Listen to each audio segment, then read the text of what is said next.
This evening, let's explore breathing, duality, and meditation. This is the Lama Jigme Gyatso of the Buddha Joy Meditation School. Welcome to Meditate Like a Jedi. This is the Lama you are looking for. This evening we could chant and meditate and enjoy a lesson or two. But first, if you love Star Wars and you wish to meditate as transformatively as Obi-Wan Kenobi upon the sands of Tatooine, be sure to subscribe and ring that notification bell.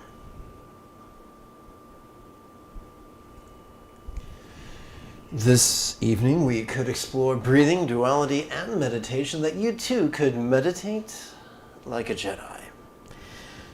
If at any point during the live stream you have a question, do not be shy. Simply type your question in great detail in the chat window on the right-hand side of the screen. Well, the day is done, the sun has set, and if you're feeling a bit dappled and drowsy, you know what the doctor might order? He might order 2 or 3 repetitions of geriatric step-back squat thrusts before a Buddha image, while reciting, if you can, words of compassion and enthusiasm.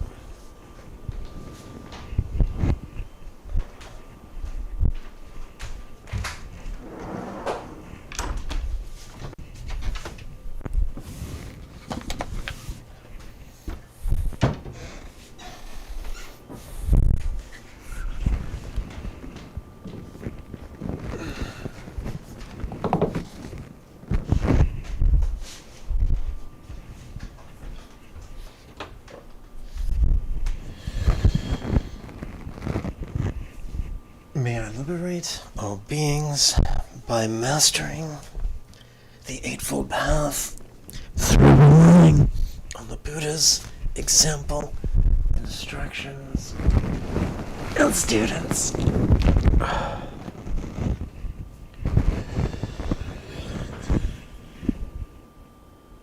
May I liberate all beings by mastering the Eightfold Path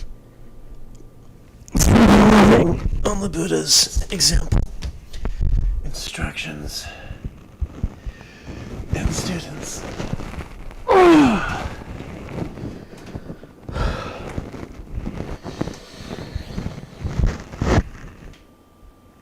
May I liberate all beings by mastering the Eightfold Path, relying on the Buddha's example, instructions, and students.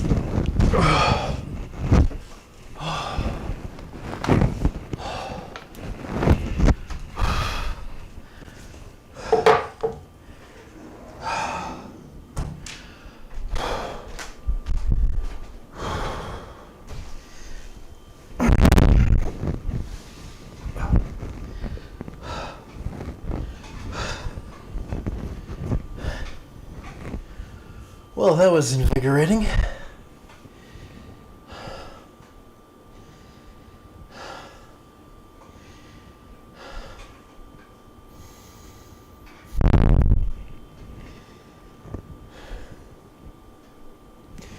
G on Reddit asked, what's more important, the breathing out or the breathing in, and why? And here's my response. Oops, gotta prevent the table from waddling. That might be better. Well, I gotta check over here real quick to make sure I'm still on camera, still in frame. Mindfulness and meditation, take 2. Mindfulness and meditation together make up 25% of the Buddha's 8. Actually, before I get into this, let me just teach freestyle for a moment. Well, my friends, you gotta breathe both in and out, otherwise you'll turn blue, tip over, wiggle funny, and scare the dog. The landscape of meditation is strewn with with contradictory advice. So I'll just teach from the perspective of the Buddha's teachings, and there are many, many, many different styles of meditation. The Buddha was not big on pranayama. He was not big on breath control. The Buddha was yang, he was yin. He did not laud.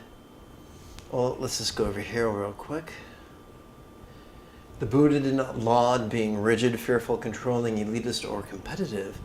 Instead, he lauded and exemplified being flexible, loving, laid-back, egalitarian, and cooperative. So, if you're controlling, you're going to want to say, okay, I'm going to breathe in for this many seconds, I'm going to hold for this many seconds, I'm going to breathe out for that many seconds, and my emphasis is going to go right, fill in the blank. But if you're laid back, you possess the courage to let the medulla oblongata portion of your underbrain control your breathing for a large part. Now later on there's some little subtle fine-tuning we can do, but the majority of the breathing we let it go on autopilot. Unless, of course, like if you were flying a plane and you were on autopilot, you know, back in the 70s in the movies when there was turbulence, an alarm would go off as communicating to the pilot that he needed to turn off the autopilot and fly the plane manually. When we meditate, if we lose physical pleasure, if we lose emotional pleasure, if we get drowsy, those are the alerts that we need to start breathing a little bit deeper. But it's just a general thing. We don't have to be really precise about the whole thing.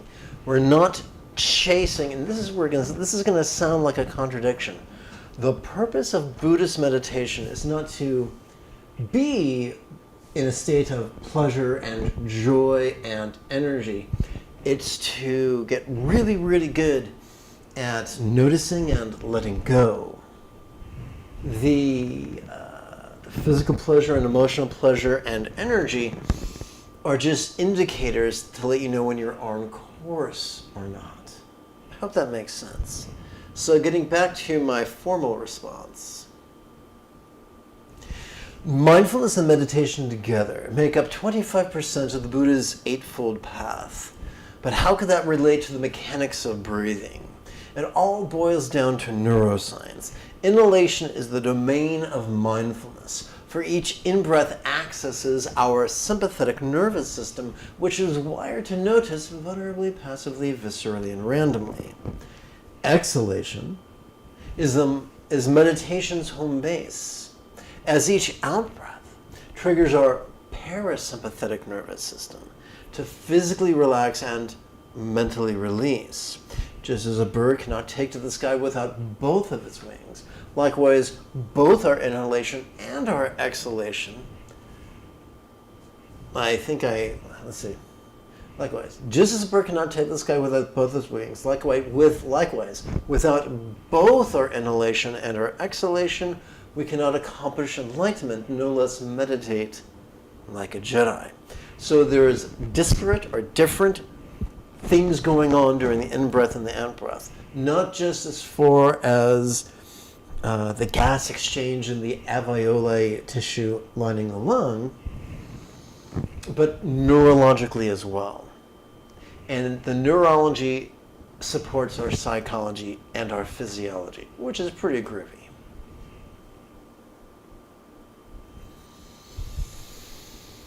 Every 12 hours, I broadcast a live meditation class without any ads. This channel is supported by the generosity of viewers, just like you. With your help, this channel could come to support the next generation of nuns, monks, yogis, lamas, and even brick-and-mortar meditation centers, each replete with a resident teacher and their apprentice. If this speaks to you, and you'd like to help out, even for as little as the cost of 1 cup of coffee a month, no problem. Just poke around the description area below the video. You'll find a Patreon link, a PayPal link, a YouTube join button, and a YouTube super chat button. Any one of those will help you take your next step on the path of generosity, if that speaks to you. I'm going to check to see if there are any questions. Finding none, I think it could be great fun if together as a team we chanted 6 passages from my adaptation and amplification of the Padmakara group's translation of the final meditation manual attributed to the great Tibetan saint from the 1800s, Dzogchen Rinpoche. Together. The mind cannot cope with all the many visualization practices. To meditate on one Sugata is to meditate on them all. Whatever we feel sensations or as not graspable as the form of light of the Buddha. So, the form of light of the Buddha. What does that mean? Are we expected to believe that the Buddha is a being of light? I'm not big on belief, because belief infers a rigidity and a grasping, and we're supposed to let go of grasping and rigidity. So, welcome to the world of figures of speech. If I say that dude is as strong as Paul Bunyan, does that mean you have to believe in Paul Bunyan?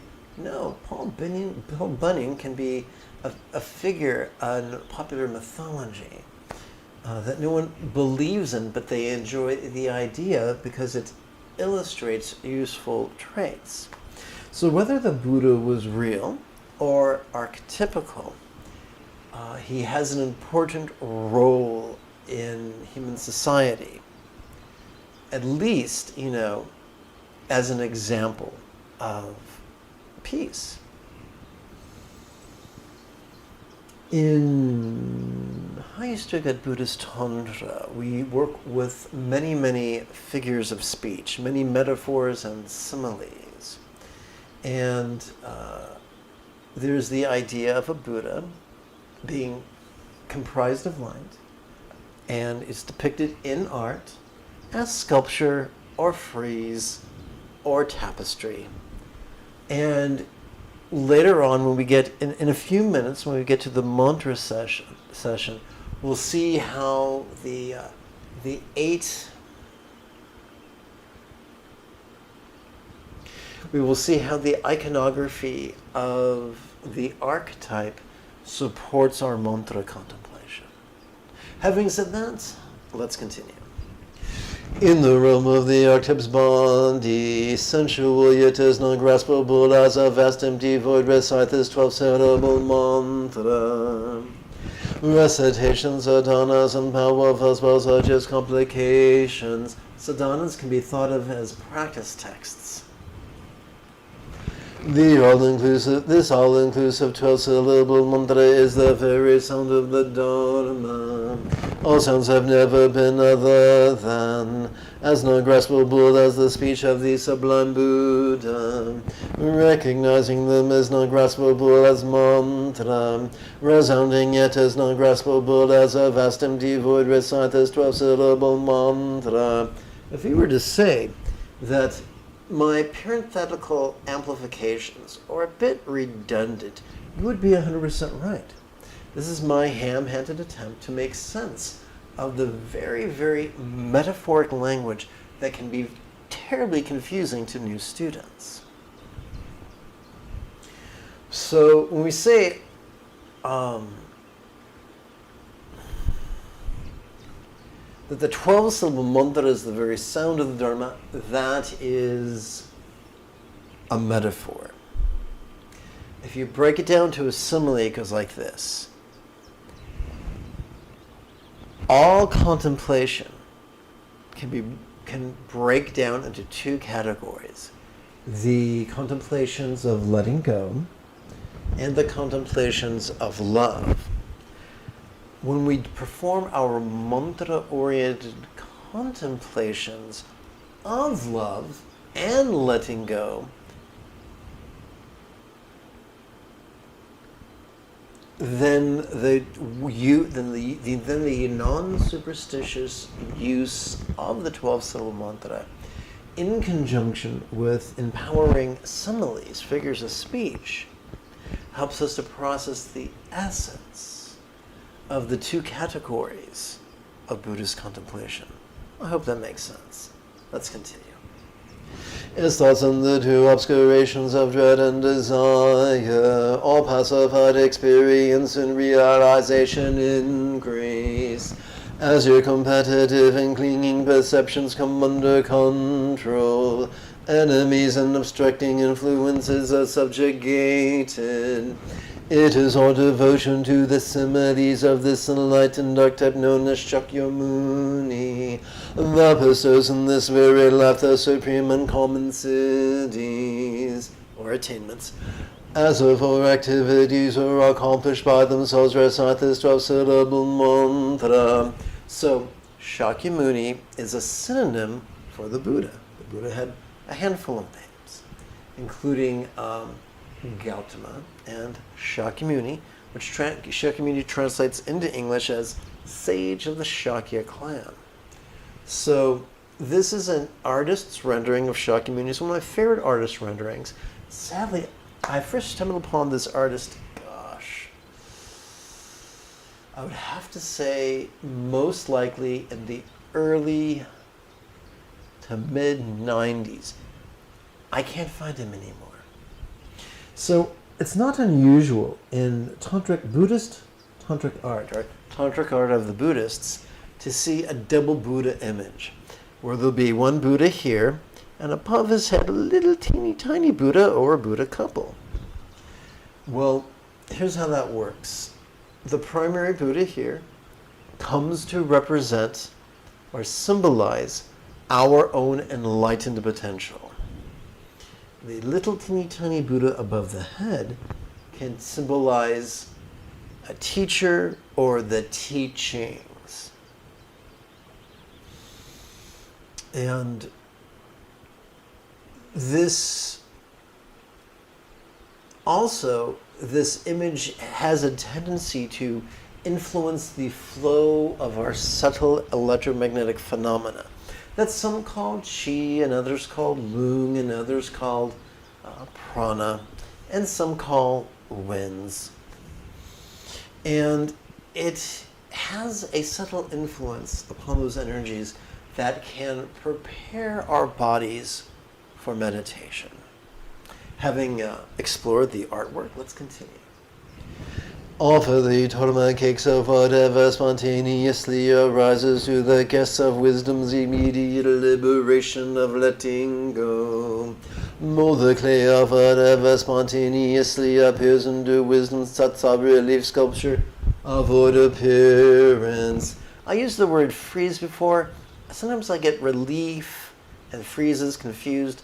I mean the type of sculpture that it's comes from using a mold, and the back is always flat, or typically flat. Offer the prostration of the single taste of non-duality to the Lord of man's non-graspable nature. Was it consummating these Dharma activities, recite this 12-syllable mantra.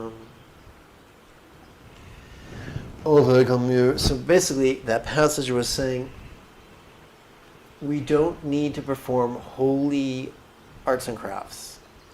To perform the spiritual path is much more important. Let's continue. Overcome your enemy hatred with a weapon of love. Protect your family, the beings of the six realms, with a skillful means of compassion. Harvest from the field of devotion the crop of experience and realization. Consummating your life's work, recite this 12-syllable mantra.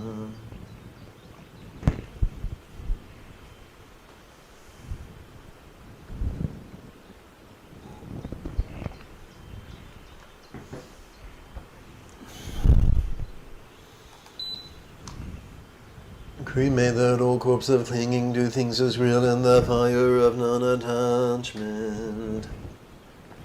Conduct the weekly funeral ceremonies of ordinary life by practicing the essence of Dharma.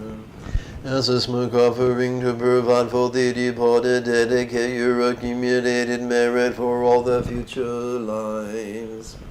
Consummating all positive actions done for the sake of the dead, recite this 12-syllable mantra. Okay, we've completed our pre-meditation recitation. Try saying that 3 times fast. I'm going to check for questions, and finding none. Going to tap button 9, and through the magic of the internet, take us over to this evening's primary practice text, which should be available for there's always going to be a practice text available using the links in the description area below. The latest version is typically available in the morning, mid-morning, West Coast time. I would love to make the latest version available twice a day, but I've got a crushing workload. Sorry.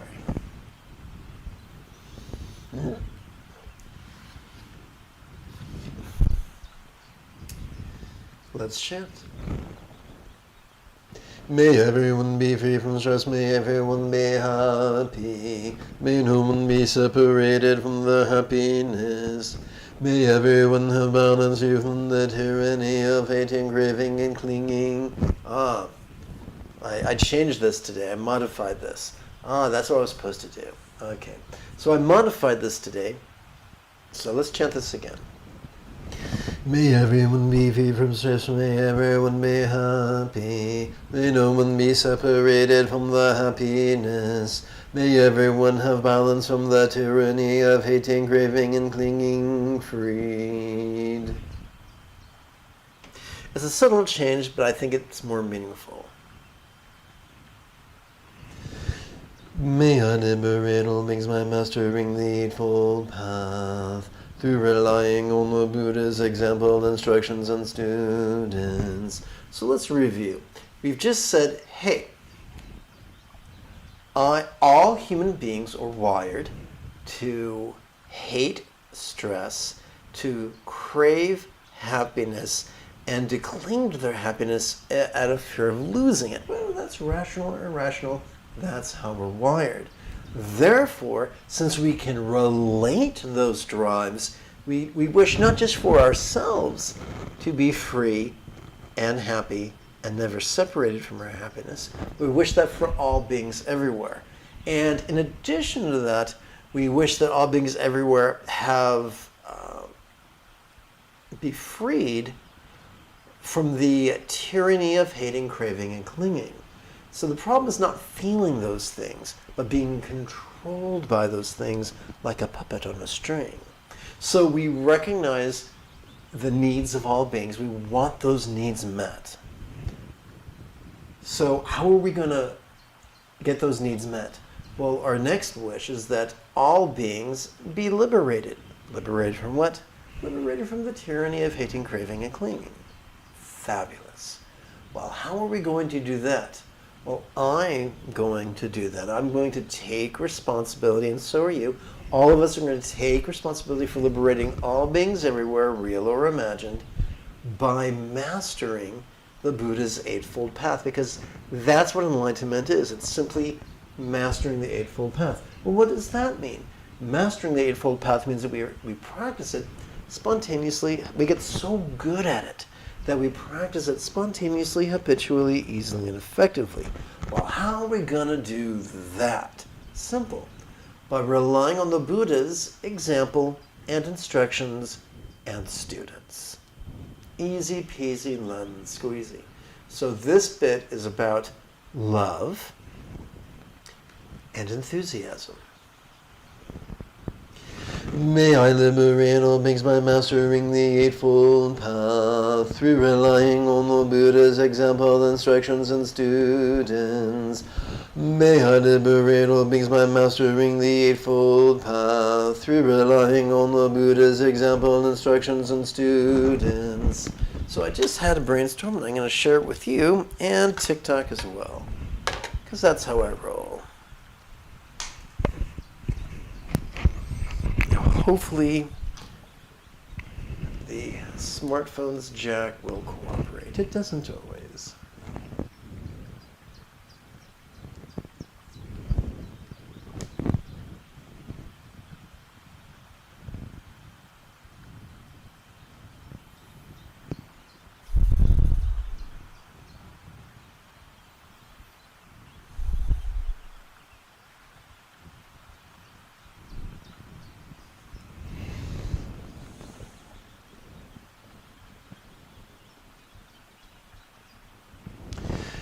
A recitation of zeal and love is, may I liberate all beings. Well, how are we going to do that? We're going to knock on every doorstep and tell everyone about the good news of Buddha?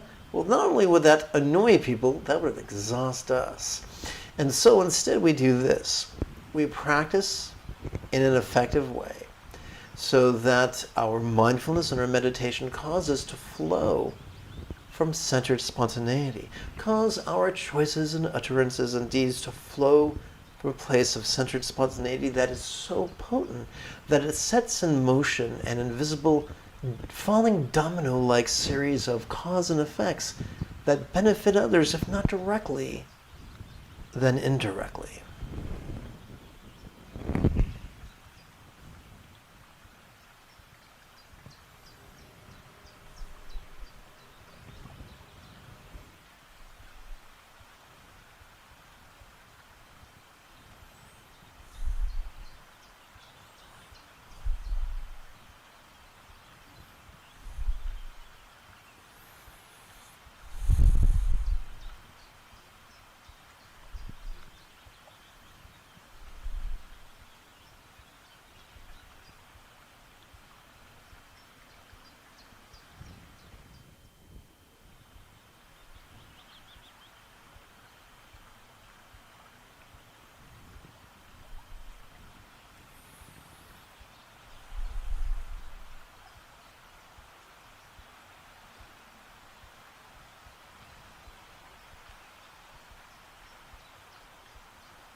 Well, that is odd. Okay. Oh, what wonders of our digital age. Let's continue. As promised, we've come to our first of two sets of mantra contemplations. During this first set, we're going to bring mantra contemplation into the path of love. But first, I'm going to check for questions. And seeing none, let's move on.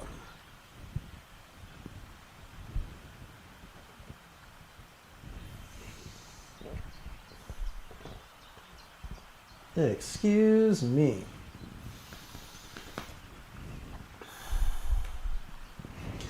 Through the cause and effect of my practice of love and letting go, may each sentient being of each world know practice with me in unison. With whom we invoke the example of the Muni wise one, Muni wise one. Like the Maha greatly wise one, Muni, yea, of the Shakus, we so all wish enlightenment for all. So now we've basically given ourselves an idea of what the mantra means. We've demystified the mantra. As we chant the mantra, good Vedas of golden rays are emitting from a thumbnail-sized horizontal 12-syllable mantra rosary at our heart, lavishing all minds, communication, bodies, and circumstances, with wisdom, love, health, and good fortune centered and spontaneous. So we're not trying to believe this happens. We're not trying to visualize this happens. We're just preparing ourselves to the possibility that it might feel that way. And that's enough. We can then associate the physiological sensation with the mental loving intention. And that is the real magic of Buddhist highest yoga tantra. Or if you'd like, or if you're nasty, Uttara Tantra. If it is in the best interest of all that I have great wisdom, then may I have great wisdom. If it is not, take two. If it is in the best interest of all that I not have great wisdom, then may I not have great wisdom. May all beings benefit as if they had each been my kind mother.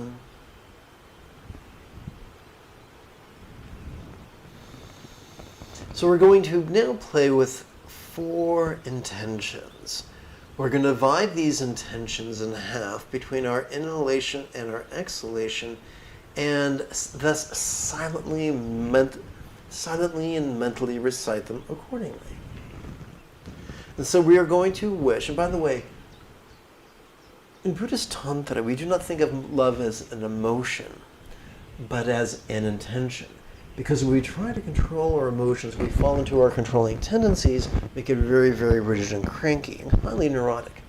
But if we play with words, with the understanding that words can affect our intention, our will, our volition, that's completely different. So what we can have is the dichotomy where you might feel cruel, but choose, despite what we feel, to be kind. That does not make us hypocritical. That makes us spiritually mature.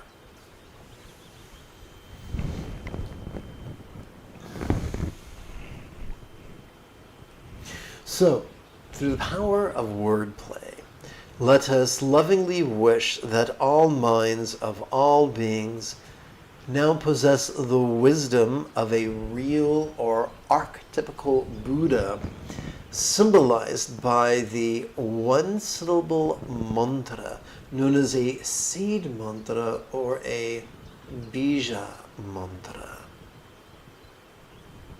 Now, what we're going to do is twofold. As we inhale, we're going to silently and mentally recite that intention.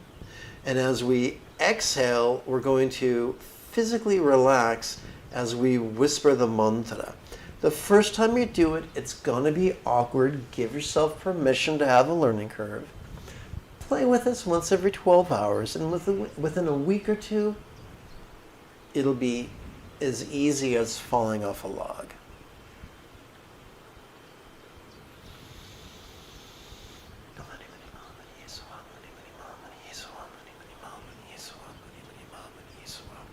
Pro tip, physically relaxing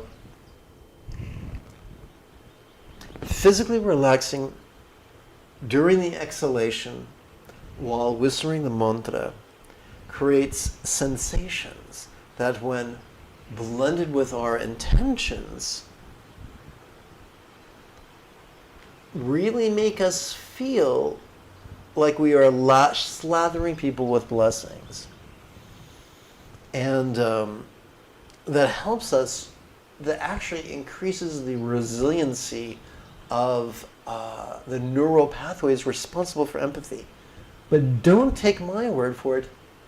Check out the functional magnetic resonance imaging studies done by neuroscientists. Okay, because we all have access to that data. Actually, we do, through the magic of Google. Let's continue.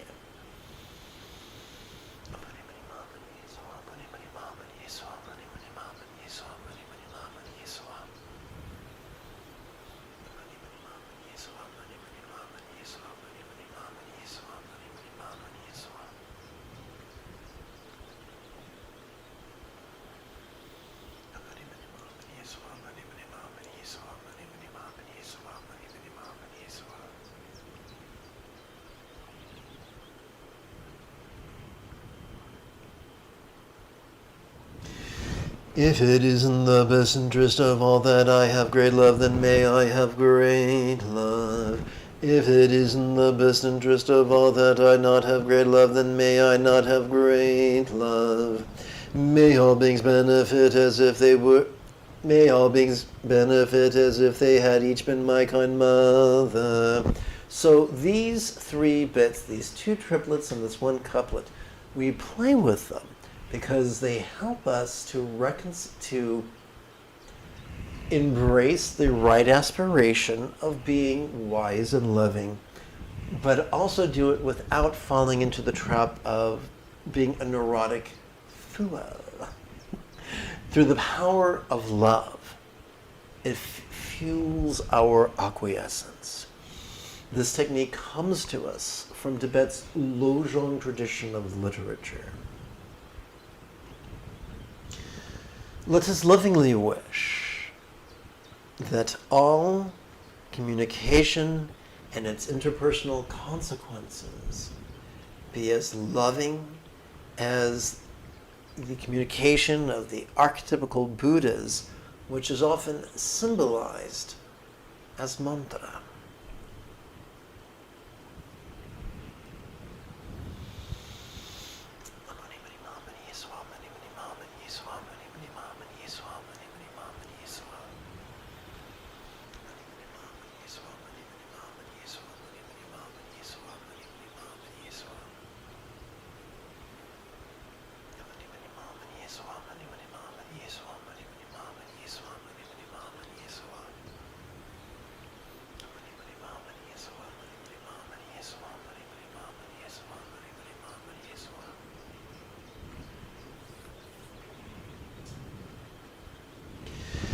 If it is in the best interest of all that I have great beauty and health, and may I have great beauty and health. If it is in the best interest of all that I not have great beauty and health, and may I not have great beauty and health. May all beings benefit as if they had each been my kind mother. So once again, this recitation is about using the power of love to fuel our acquiescence. Let us lovingly wish that all bodies of all beings now possess health as great as those that artists are able to represent through tantric artwork depicting the archetypes of enlightenment, such as that of the Buddha, known in Tibet as a yidam.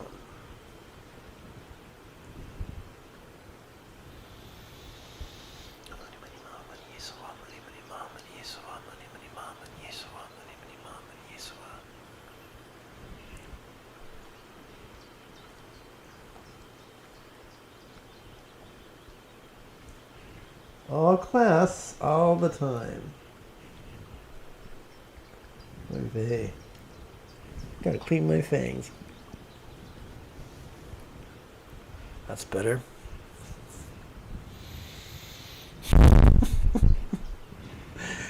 If you came for a classy teacher, keep shopping.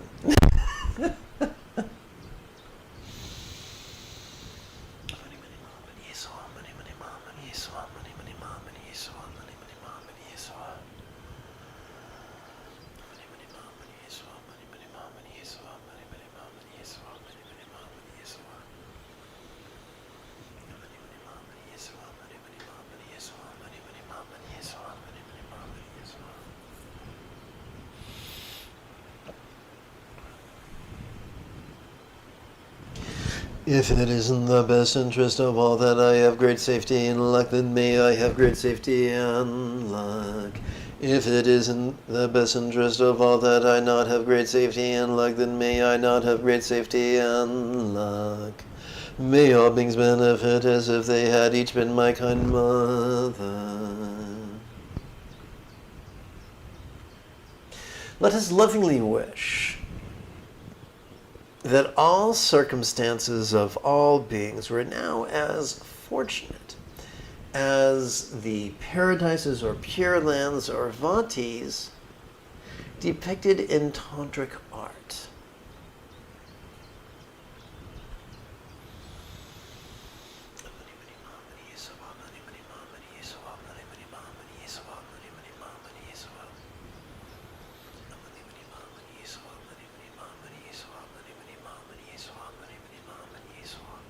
Those who are rigid tend to think of all statements as literal.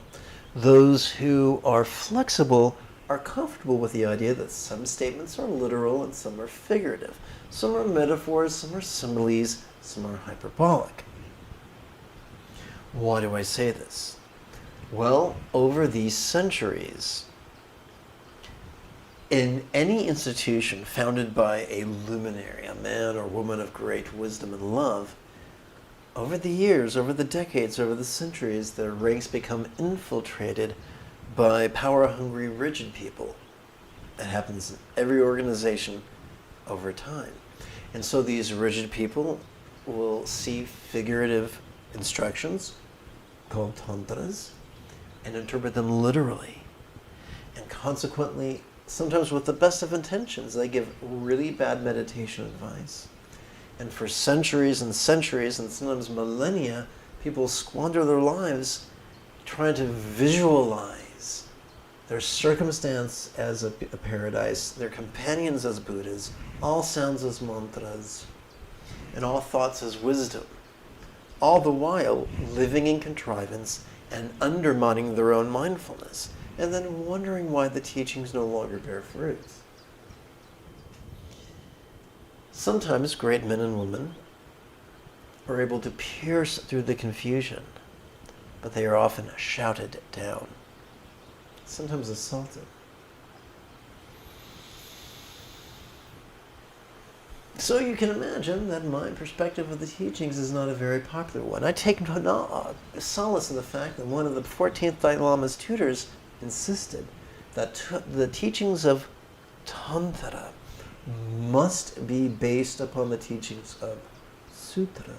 And the teachings of Sutra make it very clear that there are 4 bases of mindfulness: the circumstantial, the physical, the interpersonal, and the mental. And they must be brought into the paths of love and the paths of letting go. So, taking a literalist view of Buddhist Tantra makes that an impossibility. But taking a figurative view of Buddhist Tantra is the only way I found to make that happen. Having said that, let's continue.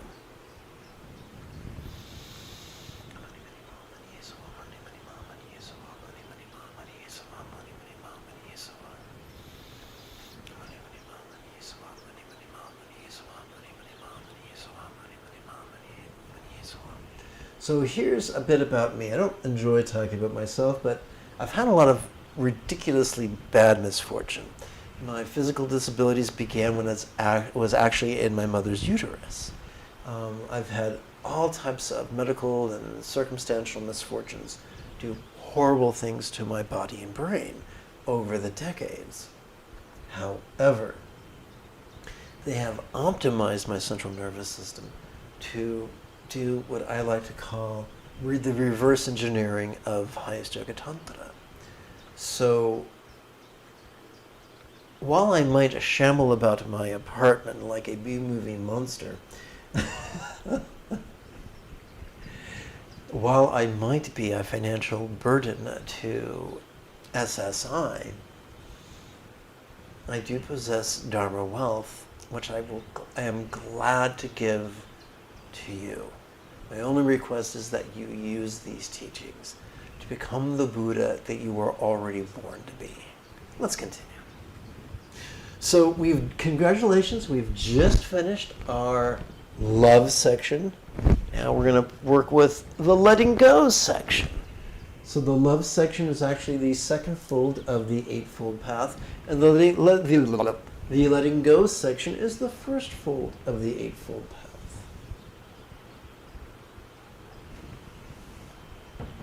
We've already worked on zeal, which is the 6th fold of the Eightfold Path. So we're making great time.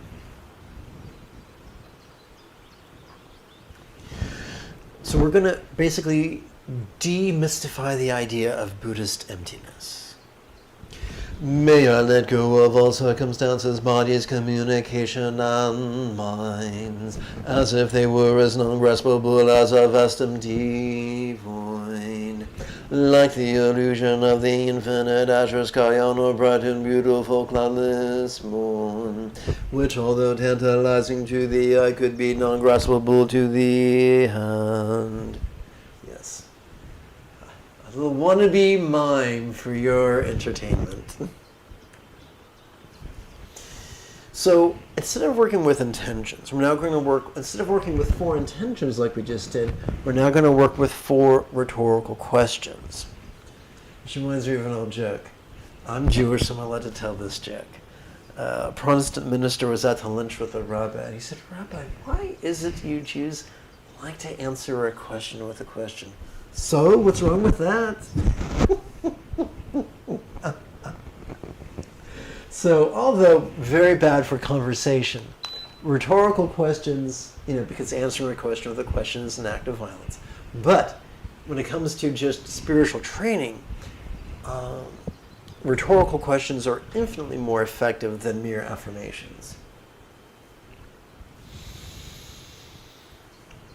And they're very ancient. They've been used in China for over 1,000 years.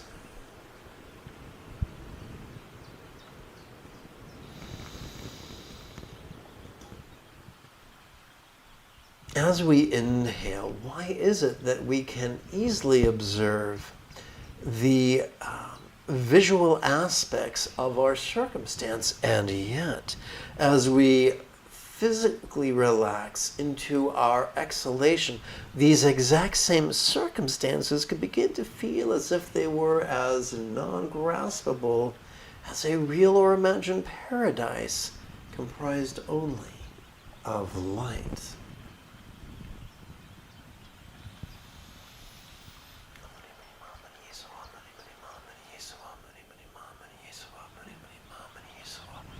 Blending the physical relaxation with our whispered recitation of the mantra after silently and mentally reciting the rhetorical question on our in-breath may help us to literally feel the experience of non-graspability, though fleeting it might be.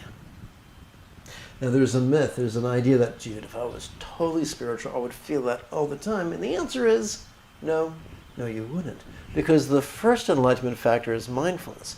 As we breathe in, we can feel how we can experience our circumstance as being solid and permanent and independent. And as we relax during our exhalation, we can experience the exact same circumstances being interdependent and temporary and not graspable. That duality is therapeutic. It's known as the 2 truths, and it was popularized in ancient India by the Buddhist philosopher Nagarjuna.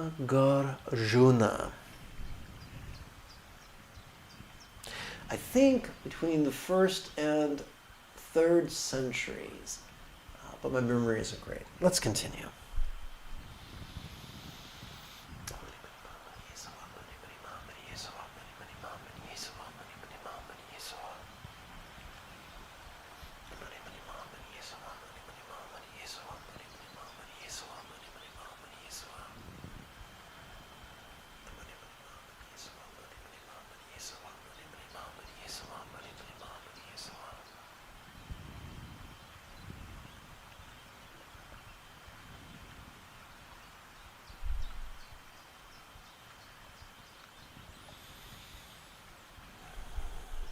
One of my spiritual heroes is Dzalpatul Rinpoche, and when he was in his late teens, early 20s, he wrote a very thick fundamentalist text, The Words of My Perfect Teacher. At the very, very end of his life, he dictated the commentary, Heart Treasure of the Enlightened Ones. The first was fundamentalist, the first was rigid, the second was flexible. And clearly he had made a huge arc in personal evolution from his early adulthood to just before death. There's a wonderful book called Enlightened Vagabond, and in it there are excerpts, random excerpts of his writings. And over his life you can see him wrestling, almost against his will, with the transition from rigid to flexible, from fearful to loving, from controlling to acquiescent. It's impressive to me. Our second rhetorical question. How is it that we can observe as we inhale just how sensual our bodies could be? And yet, as we physically relax into our exhalation, these exact same bodies could begin to feel as if they were as non-graspable as a real or imagined enlightened archetype of enlightenment comprised only of light.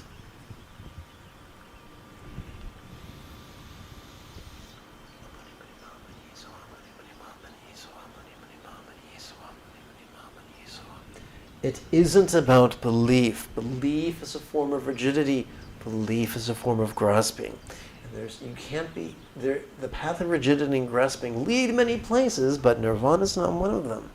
For the path of nirvana is paved with flexibility and letting go.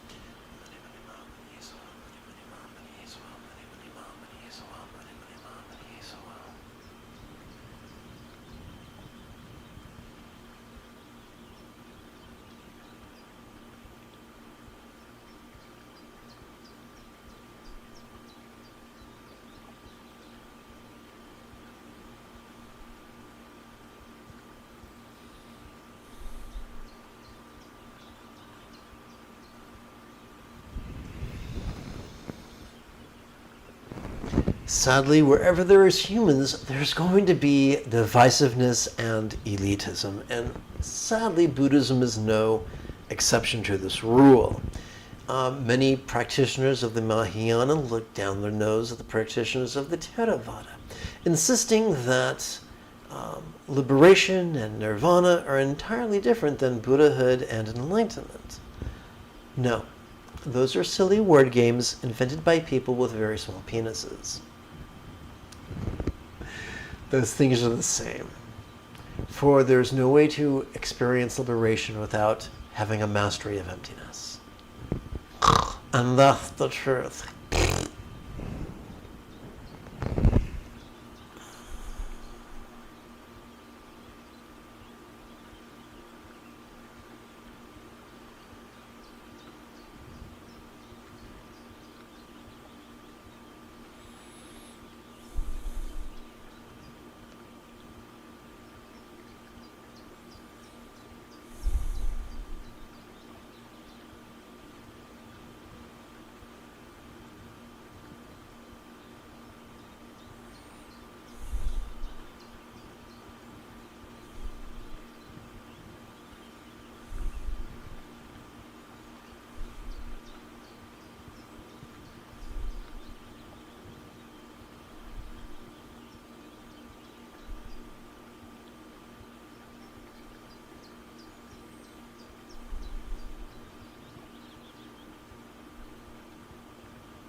All right, let's continue.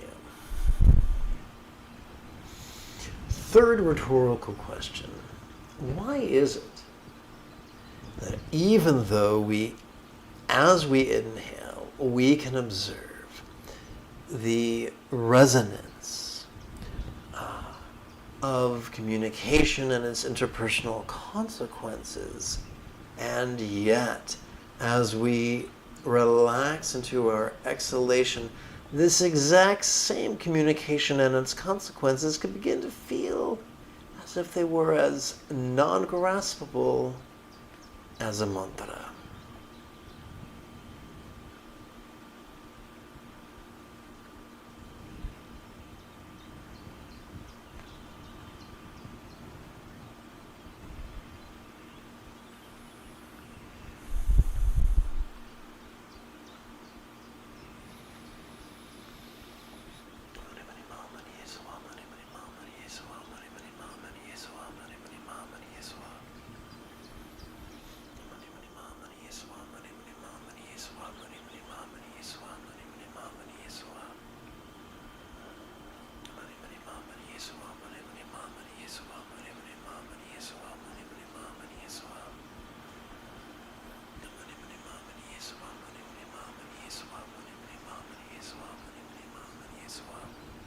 We come to our fourth and final rhetorical question, or I should say mantra-oriented rhetorical question.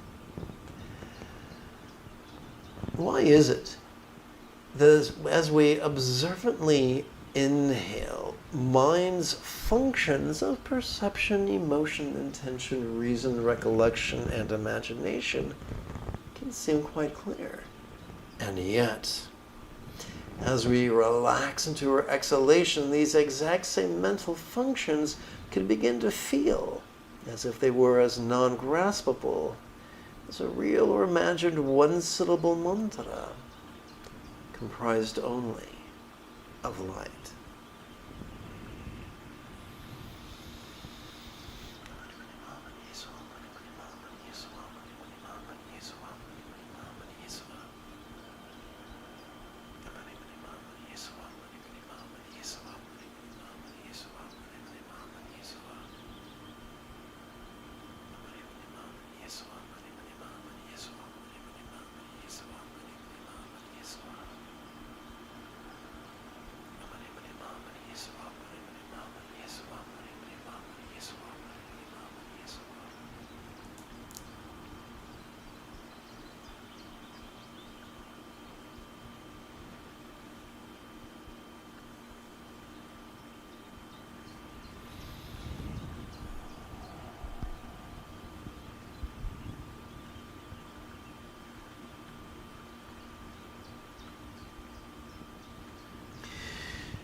Our four final contemplations of the evening are not mantra-oriented.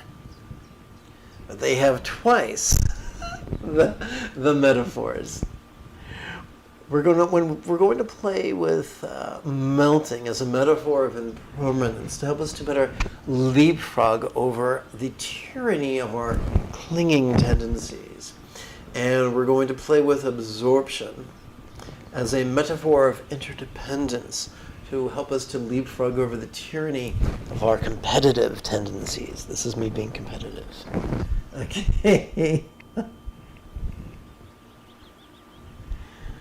Real quick, checking for questions. Oh, look at that. Adam Hayes is here. Fabulous. Oh, you're welcome. You're totally welcome, Adam. Let's see. Heart Treasure's a good book. Oh, I'm glad you like it. Fabulous. Could you then assume that belief is the necessity for something to be there, but faith is the trust that it is? Excellent question, Adam. I wish I had checked in a few moments ago when you actually wrote that question. Hopefully you're here now listening. I feel like I'm doing a seance. Adam, if you're here, give us a sign.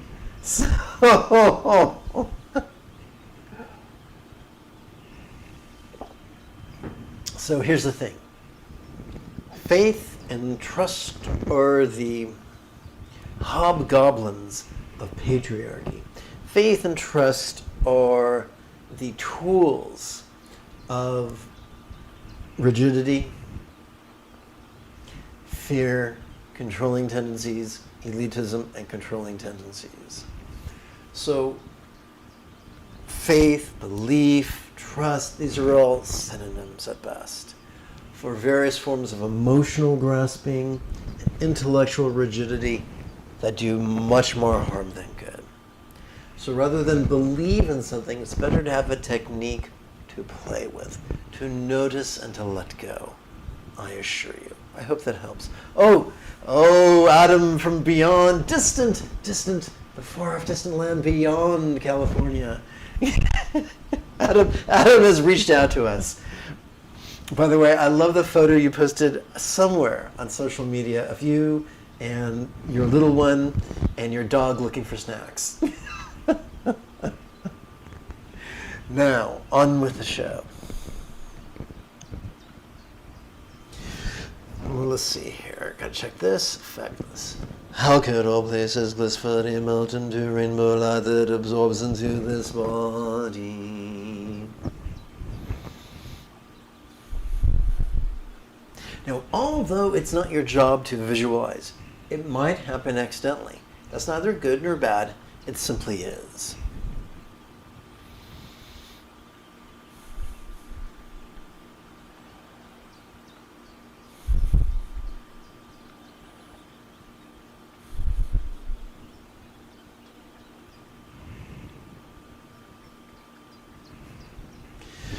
How could all bodies blissfully melt into rainbow light that absorbs into this speech? So here's an extra added dimension that could be fun.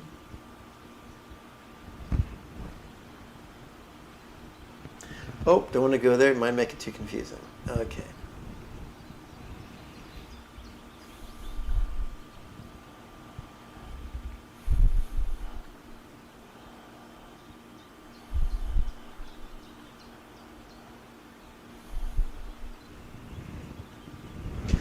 How could all speechless body melt into rainbow light that absorbs into this mind?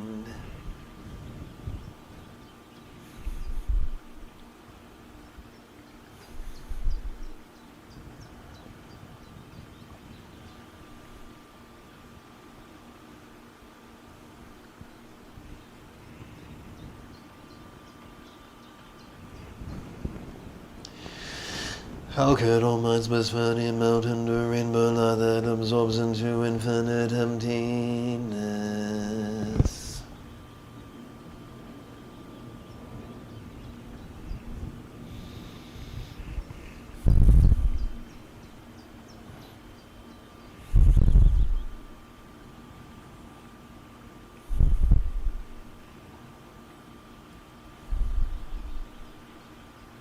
Oh, by the way, if you're reading Heart Treasure and Enlightenment, remember when you were a kid, way back when the crust of the earth was still cooling?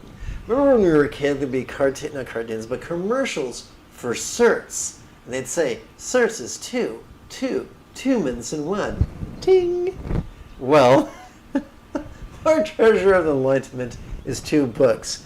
At the back of the book, there's the root text, a translation given to us by the Padmakara group of Zapatul Rinpoche's final text.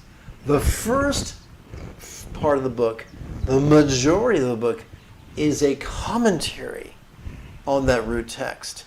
And although I am very affectionate and sentimental towards the late Tulku, who gave that commentary, in many instances, he contradicts the root text. He doesn't do that maliciously. He's doing the best he can. He's a product of the rigidity and literalism and fear of the environment he was raised in.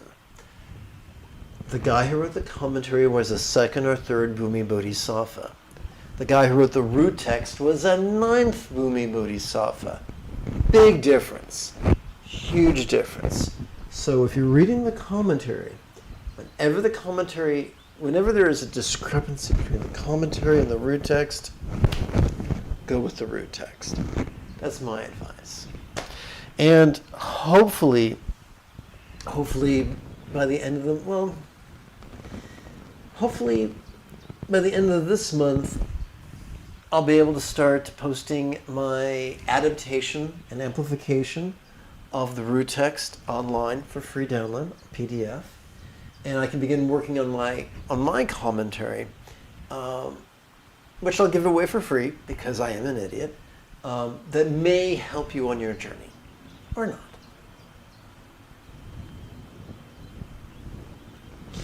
How can all minds bliss any mountain to rainbow light that absorbs into infinite emptiness?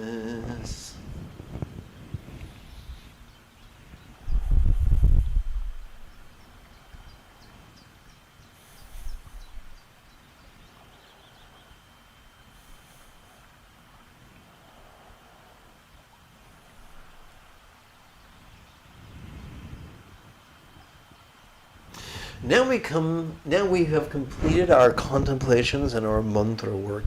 Now it's quiet time. We're going to play with 2 sets of silent meditations that follow the basic paradigm, the same pattern. As we inhale, we practice mindfulness and by silently and mentally reciting, feeling this.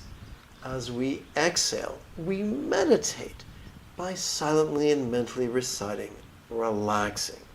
Well, how does that work? Glad you asked.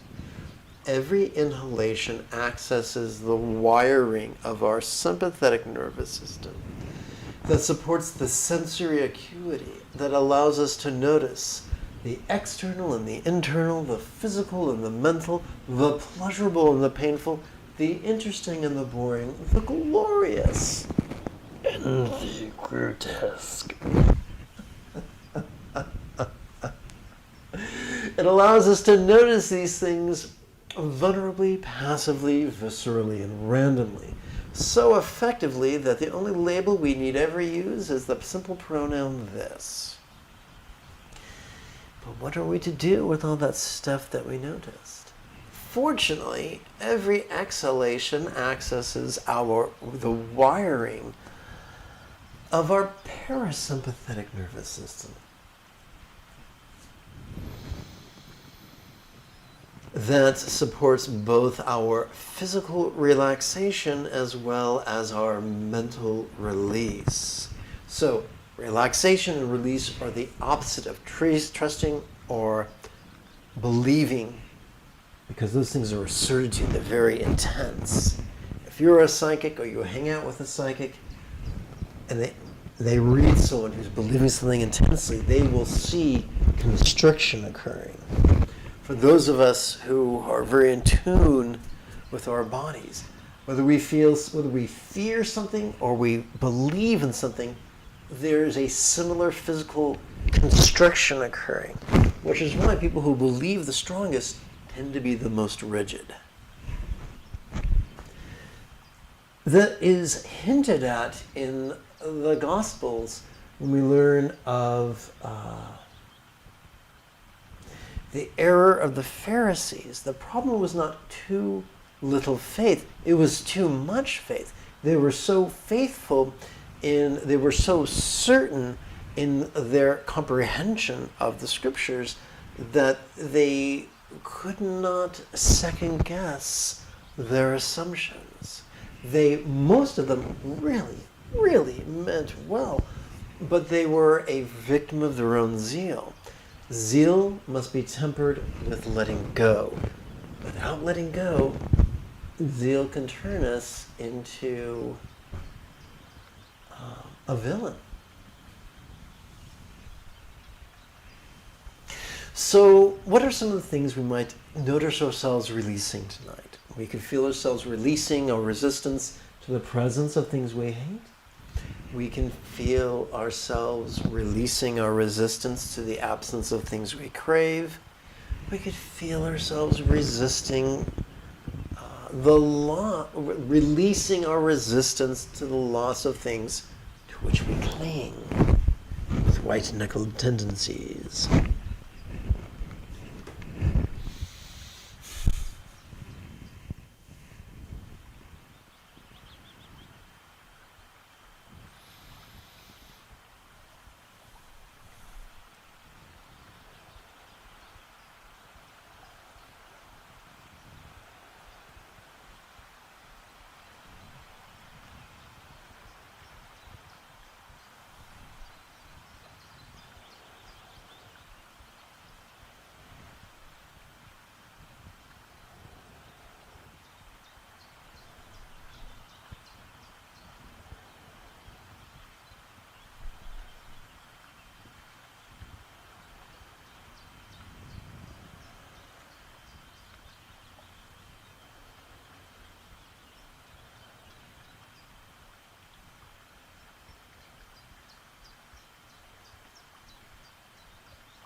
Come, let us revisit the wild world of belief. Some would say, well, if you didn't believe these teachings were true, why would you practice them? I don't know, the same reason people in junior high discover masturbation. It's free and it feels good. It's simple. If you work with something and it feels good and you like the results, you'll probably continue working with it. If you work with something and it doesn't feel good and you don't like the results, you won't play with it. And so faith doesn't enter into it. It's just a simple question of taking action and noticing results. You might call it the proto-scientific method. Unless you're a sci-fi geek and you saw The Expanse, then you might call it the proto-molecule.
By the way, if you bring your practice of this exercise into your boudoir, you'll notice some really interesting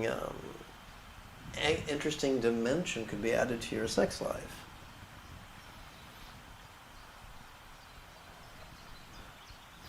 And any facet of sex,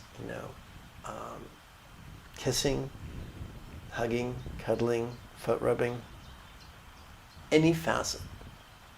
Doing the hibbity-dibbity, any facet.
Because we're short on time this evening,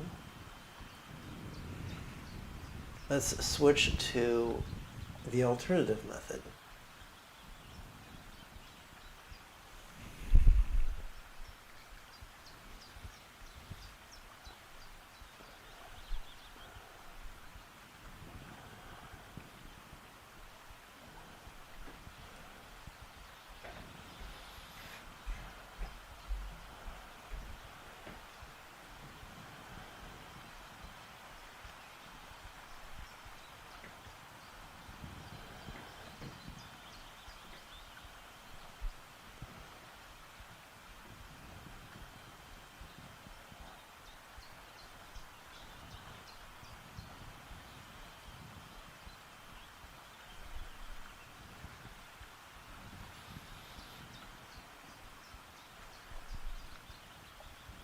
There are coercive elitists who will tell you that the practices of Mahamudra and Dzogchen are for special people who jump through all the hoops.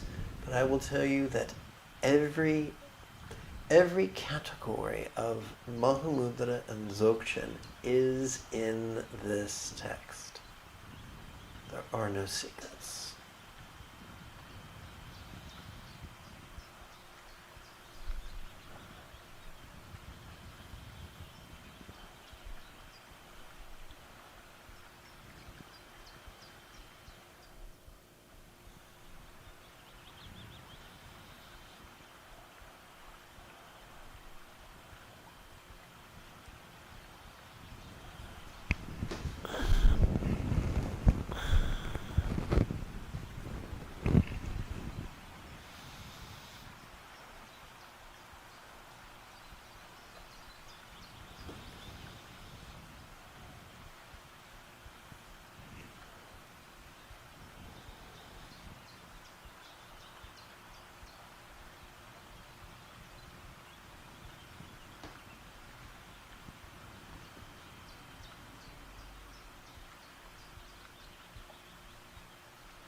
Bakatulku once said to me, and I'm going to take liberties because he didn't speak with a Jewish accent. He said, "You know, I can't tell if you're not, I can't tell whether you're the smartest Westerner I've ever met or you're just insane."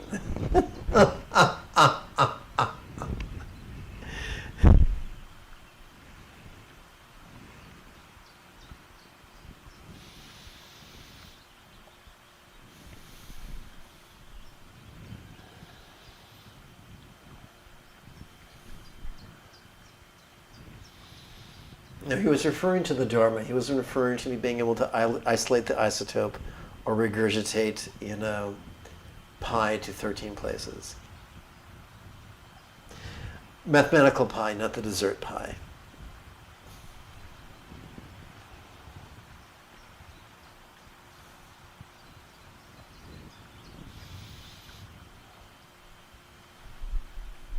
I terrorized poor Bakatuku. When I showed up to his apartment, I had an entire duffel bag full of books that I had, and each one, had sticky pads, sticky notes. What's it called? Post-its. They had post-its on it.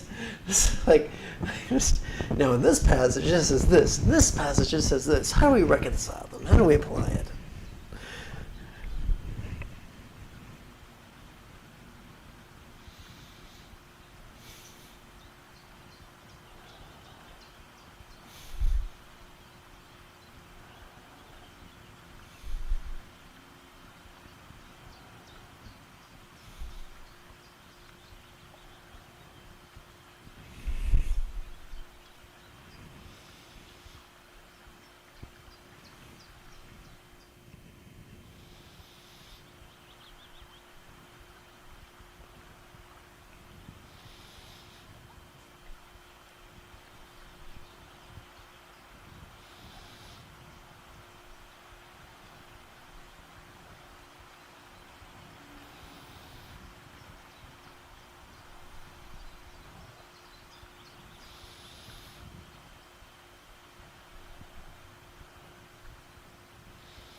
When I was living in monasteries, I kept getting kicked out of monasteries for the high crime of insisting that men should respect women as their equals, and humans should respect non-human life forms, non-human animals, and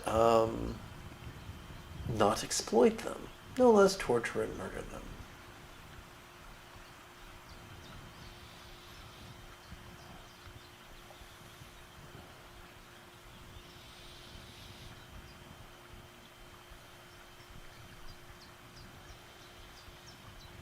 Although Shabkar the Great of Tibet did not like people eating animals, most Tibetan lamas they just love eating some cow. I remember old Bakatuko. How can cow earn good? He had a goiter. How can cow earn good karma? You eat cow, he has good karma. I don't know. You eat the cow, he's still dead. I think the cow would rather be alive. Making time with a heifer. I mean, with a bull. There you go.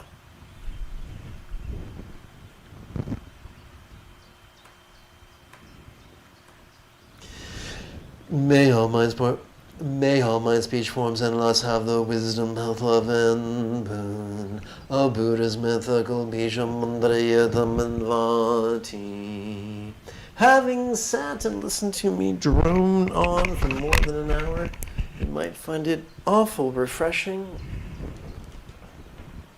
Knock out a few geriatric step back squat thrusts. Oi! Oi! Here we go. Ah!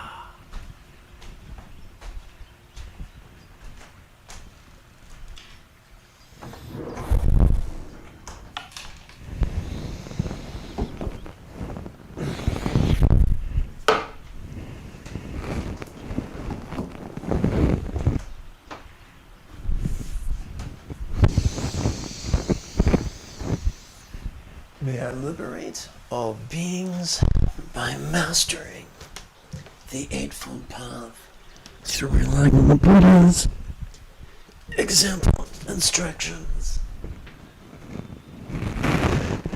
and students.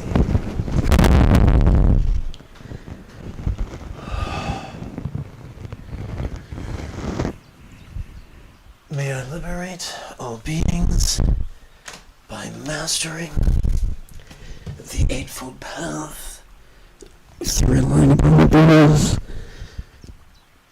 example, instructions, and students.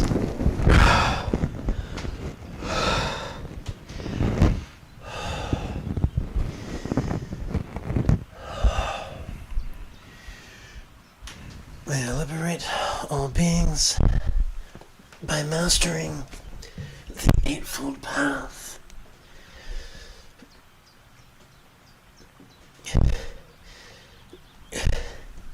through mastering, through relying upon Buddha's example, instructions, and students.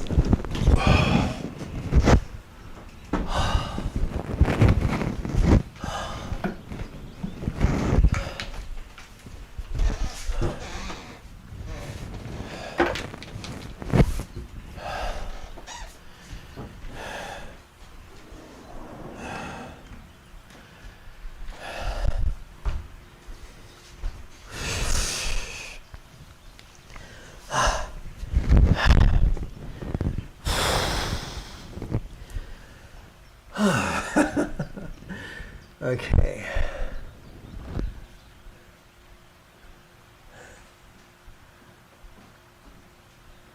Sure, anytime. You are welcome to pick my brain anytime. We can do a special Zoom thing about that sometime. Okay. In fact, how about if next week I do a class on that? Just gotta remember. Message me on Facebook to remind me about doing a Dreamtime lesson, please.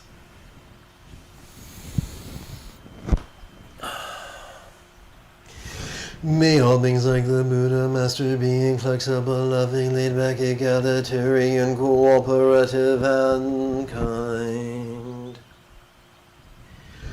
May all beings practice of kind communication, conduct, and calmness, spontaneous and uncontrived.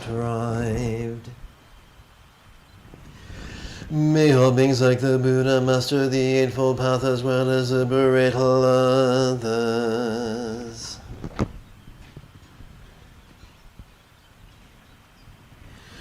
May each being take auspicious rebirth, master the Buddha's path, and then help all others do likewise. At this very moment, for the peoples and the nations of the earth, may not even the names disease, famine, war, or suffering be heard.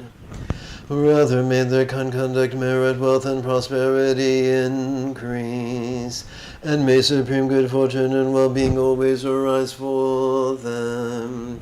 Beginning with Kuntu Zangpo and Great George A. Chang down to Mayung Kandus Lama. Whatever aspirations they have made to benefit beings, may I accomplish them all.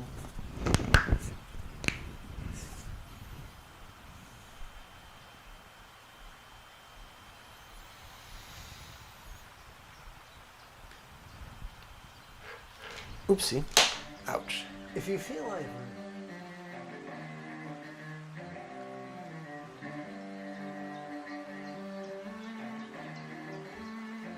In approximately 10.5 hours, we could return to explore letting go of toxic living situations. We'll also chant and meditate. Until then, may you and yours be happy and healthy. And if you are as geeky as me, this is the way.